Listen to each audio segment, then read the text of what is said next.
the chase and the hunt, and I set the pace when I'm running. I always take what I want and I always give it 100. Don't need a bank, no I'm funded. Play the game like it's nothing. I'm always thankful for something. Don't take for granted, stay humble. Now Alright guys, welcome back to another week. We're at this bridge in Seattle. It's about to go up, let a boat through. But I do want to let you know, I did secure 3 loads of those $800 runs to Richland. And you know, they're paying almost $4 a mile. So we got 3 of them secured. And then if everything goes well and he has some more, hopefully we can get Thursday and Friday as well. But the bridge is going up. We're gonna have to wait a couple minutes for all this to clear up. And yeah, hopefully we can get in and out of the port quick, unlike last time it took forever. But so far everything's looking good for the week. We're expecting a little bit of snow here and there every day over Snoqualmie, either early in the morning or into the afternoon. I should be able to clear all those snowfall windows, but besides that, it should be good to go. So we'll see what happens. All right guys, we're all loaded up. It's a wet one. I'm pretty wet, but got all of our edge protectors. When I was doing my walk around, I noticed that this one didn't go up in the groove like that, kind of got caught out, so I had to redo that one. And then yeah, got the container approved, you know, container number just in case, but should be golden. Topped off the fuel, so let's go cross over Snoqualmie. So we've been sitting at this railroad crossing and now the train stopped, and I swear this is a long train. We've been waiting forever, at least 5 minutes, and now it came to a stop, so not off to a good start. But what I was noticing after I got my new front tires, I had them set to 75 psi, and normally they go up to 80, but they're not quite going up to 80 with all this rain and kind of this colder temperature, I guess, this week. So when I get to my first stop, I am gonna have to put some air in those tires, and probably all of them, probably bump them back up to 80 psi. That way everything wears evenly and the tires last longer. But it was just something I noticed. It was kind of odd because when I drove home from Les Schwab, they went right up to 80 psi with all the rest of the tires. And I do normally keep the tire pressure 5 psi below maximum cold pressure. That way when I'm driving, they heat up and they get to or just above the maximum cold psi.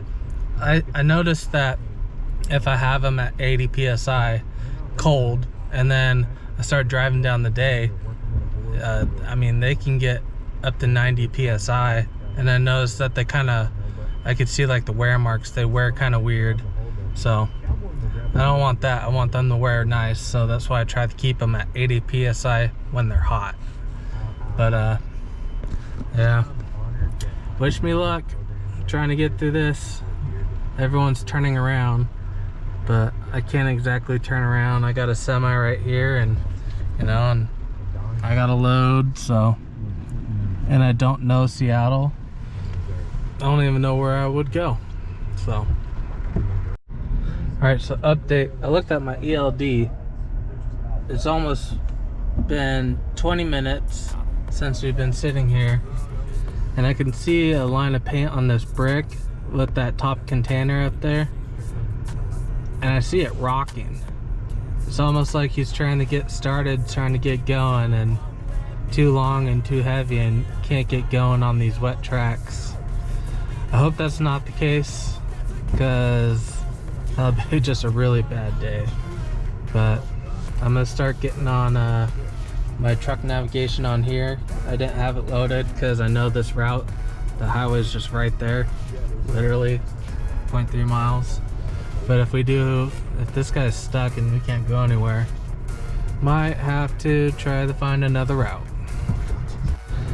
All right, well, I just got out. I talked to this UPS driver, almost been 30 minutes.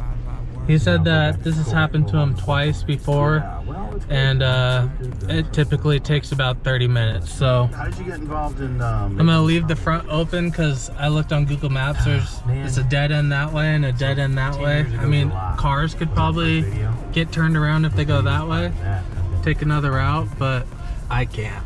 So same thing that the UPS driver said. He said there's nowhere to go around, so I'm just gonna leave this lane open.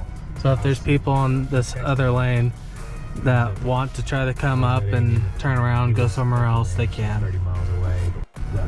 Well, the fire department showed up. I did post that there was a car accident because there was no way to say that, you know, the train stopped in the road. So I posted there was a car accident, and the fire department showed up and a police officer. So at least if there was something wrong, I mean, they could start rerouting traffic or something. But I guess this is just kind of a normal day in the life here in Seattle. So all right guys, it's been an hour sitting there. The UPS guy finally gave up, turned around, gave me some room to turn around, take a different route. Took some time to find a route, found a route. Now I'm in the process of trying to get out of here. But when I did turn around, I saw that there was a train station employee sitting on the other side of the tracks, like looking at stuff. So there's something wrong. In 1 mile turn Apparently right, it happens all the time. I looked on Google Maps. There was like a loading yard where they, you know, shift cars around and whatnot. So it's normally a 30-minute process, but man, it's been an hour and I'm just so bored and sitting there just listening to the noise. So hopefully this route's good. I looked at it, should be good. But yeah, let's get back to it. Well, because of that hour delay, it pushed me back for arriving on site at 3:30. And last time I arrived at 3:30, they weren't upset, but you know, they were on their way home. And so they asked me to call next time I was going to be running around that time. So I called because that's when I was going to be there. And they said show up tomorrow morning.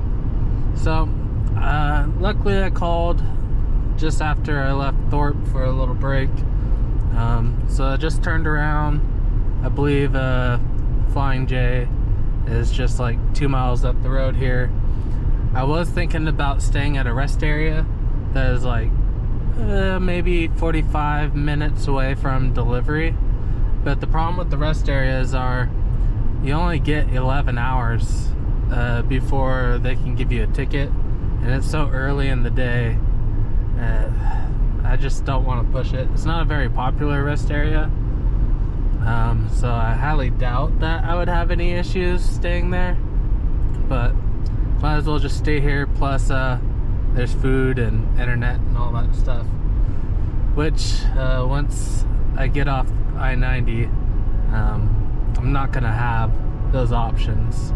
So I will see you guys in the morning. Good morning. It's always interesting trying to do a pre-check kind of in the dark. I mean, the sun's coming up.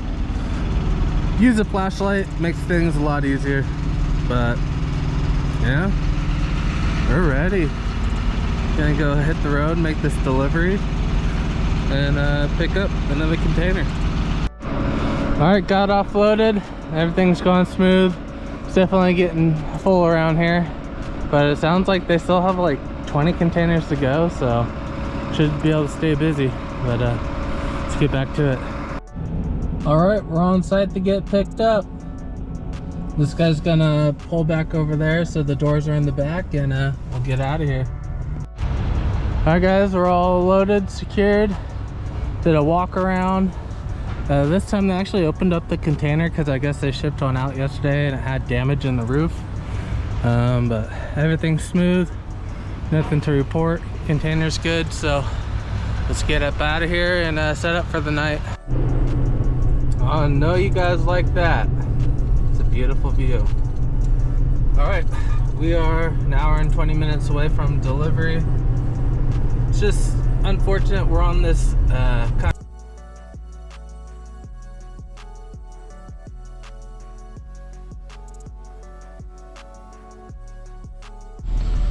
Alright, we're offloaded. It's got it stacked up on the top there. And let's get out of here. It's 9 o'clock, so should be about 1 o'clock by the time we get into the Seattle port and get loaded up. Alright, now we gotta try to squeeze through all these workers and get out of here. Alright guys, today's turned into a beautiful day. Just absolutely gorgeous all day. But we're all loaded up, no issues. When I was turning around, this was sounding a little squeaky. I need to grease that up. But yeah, everything's smooth sailing. Let's get up out of here. Beautiful view. But, yeah, heading back. Hazard reported Hopefully ahead. we can get another load tomorrow. This could be a That'd be trap. great. Tomorrow is Thursday, so we'll drop this off. And then hopefully we can get one more to finish off with a delivery on Friday. But nothing secured yet. Alright, we'll get this thing off here. And then we need to get an oil change. And we need to grease the ball of that. So we'll drop this, get an oil change, grease that up, and then we'll see if we can get a load for tomorrow. Otherwise we'll go home and enjoy the early weekend.